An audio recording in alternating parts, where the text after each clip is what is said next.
So back from the velodrome, one of the questions, this is kind of the beginning of the season for most, is what should my goals be?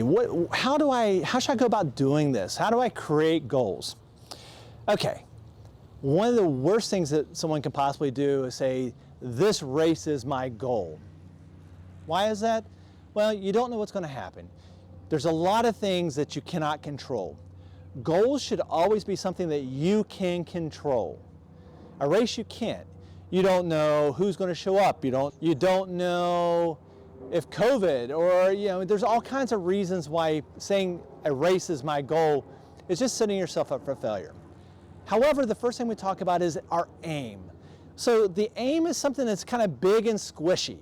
Like for me, for 2022, my aim is to go to U.S. Nationals track, Masters track, and be competitive, do the best I can do. It's kind of squishy. But now let's talk about our goals. I like to use the acronym SMART. SMART means specific, measurable, attainable, relevant, and time-bound.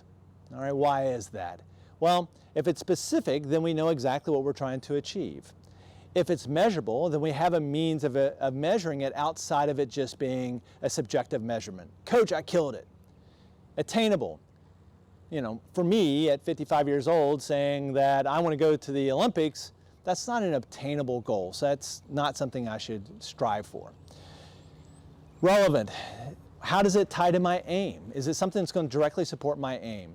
Time bound. It gives us some limitations. It tells us when we have to get this done by. And the other thing is, these are my goals. And if I set the goals myself, and they're my goals, then I'm much more apt to go out each one of my rides. When I talked earlier about intervals, each one of my rides, and I set my objective for it, then it's my objective, it's my goal. And if I opt not to hit that objective, then I should not be angry about my results today for training I didn't do yesterday. So why should we set goals? Well, first, it focuses the effort. This way, if you have a goal for each one of the phases that you're working, then you know why am I doing this? What is the purpose of this? Why am I doing it? And where am I going to be at the end of it? It also shows our progress. By having a goal and being able to check that off and say, okay, I did change from X to Y over this period of time. It captures our success. For the athletes that want to see those little success each direction, we can find it there. It also helps us motivate. As I mentioned a few minutes ago, it's our goals, it's our objectives. We're trying to get there, and we know why we're doing it. So why look any further than myself to kind of go over some of the goals? And these are my goals for 2022, and this kind of give you an example of what I'm talking about. So one of the things we always talk about is chronic training load, CTL. CTL basically tells us what the foundation is, how much fitness do we actually have. We can have different discussions on whether or not CTL is appropriate for track cyclists or not, but it is in the fall for us, and this is the point in time in which I'm going to build my fitness foundation, my aerobic engine, so that later on I can train hard. My CTL this morning was right around 61, and I know that I've got a couple of things going on this month, so let's be specific. All right, so let's talk like my first month's goal. So my first one was to increase my CTL from 61 to 71 by November 9th of 2021. So, all right, CTL, chronic training load. I know this is the amount of volume that I'm doing on the bike. So this is extremely measurable. CTL is measurable. Looking in Training Peaks, you can see the number. Is it obtainable? Absolutely. An increase of 10 CTL over a month period of time, that's a reasonable ramp rate and is obtainable. Is it relevant? Absolutely. I'm trying to build my base fitness so that when we get into the spring that I'm able to do a lot more intervals and that type of stuff. Is it time bound? Yes, November 9th. So what's another thing? Well, I'm not the thinnest guy. Actually, my body fat's about 21.6%, and I did that through a DEXA scan, so I actually know what it is, measurable. And I want to decrease my percentage body fat by about midsummer. However, I don't want to just give a goal that's midsummer. I want to have a first month goal so I can make sure I'm on track.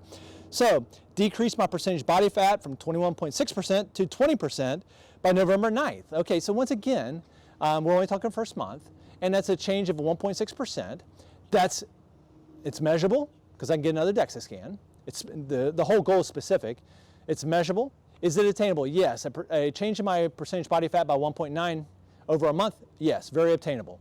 Is it relevant? Absolutely. If I can decrease my kilograms, then I can increase my watts per kilogram in order to do like my 1 minute and 45 seconds and that type of stuff. And by November 9th, again, it's time bound. Let's skip ahead. Let's go to like 6 months. So I'm a track sprinter, which means that I have to have a fairly significant Pmax, or the maximum amount of power I can produce in the first 5 seconds, first 2 pedal strokes actually. And what I'm going to be like, I want to increase my Pmax from 1400 watts to greater than 1600 watts by March 8th. That's a pretty, we can argue on whether or not that's obtainable, but there's some sub goals that go to that. And that sub goals would be like going to the gym, what is my squat, and that type of stuff. What's the type of power that I can produce at the gym? What's the type of force I can produce at the gym? So you can see those are very, very specific. Then with my season goals, I want to decrease my 500 meter time trial from 39.1 seconds to 37.11 seconds. Again, specific, measurable, attainable, relevant, and time bound. I want to get my flying 200 under 11.7 seconds. Again, it's a SMART goal. So as you can see, getting these aims, for me, Masters National Track, getting these goals, a speed on my flying 200, a speed on my 500 meters, and then having 1 month, 3 month, 6 month kind of checkpoints, and all these are SMART goals. So put down in the comments, what's your aim for 2022? What's your goals for the first month or for the next 6 months? If you have any questions, drop it down. If you've got something you're like, hey, is this a good goal? Drop it into the comments. I'll look over it and let you know. Until next time, keep pedaling.